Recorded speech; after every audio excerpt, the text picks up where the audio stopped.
Ça n'a pas d'allure est un podcast qui s'éteint peu à peu. C'est que ma colère est plus la même qu'au début du podcast. Ma colère, elle s'est pas calmée, mais elle s'est transformée.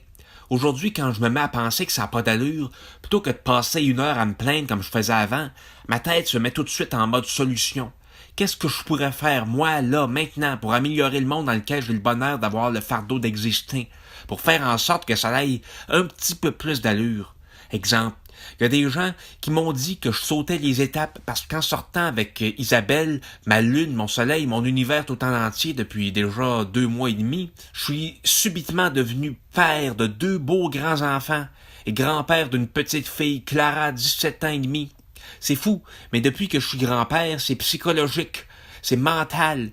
Je pose un regard très différent sur la vie, sur ce que les gens disent de moi. Ce qui a été dur au début, par contre, c'est Adrien, l'ex d'Isabelle. Il vient faire son tour à tous les jours pour s'occuper des cactus, des plantes qu'il avait données à Isabelle quand ils sortaient ensemble. Je trouvais ça rough au début.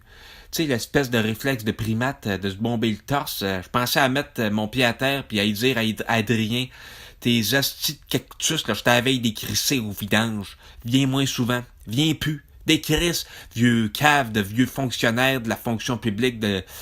sa maudite senteur de lave-vaisselle.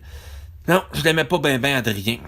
Puis tu sais, au fil des rencontres, on jase un peu, puis on se découvre plein de points en commun. On a eu des conversations tellement intéressantes que je trouve ça dommage de pas les avoir enregistrées. Puis ça, c'est parce que je suis grand-père. Je vois la vie avec mes yeux de grand-père. Avant, on m'aurait dit, tu sautes les étapes, ben les étapes, je les aurais sautées, j'aurais jumpé au plafond, j'aurais grimpé d'un rideau, j'aurais eu l'écume de la rage qui m'aurait sorti par les narines.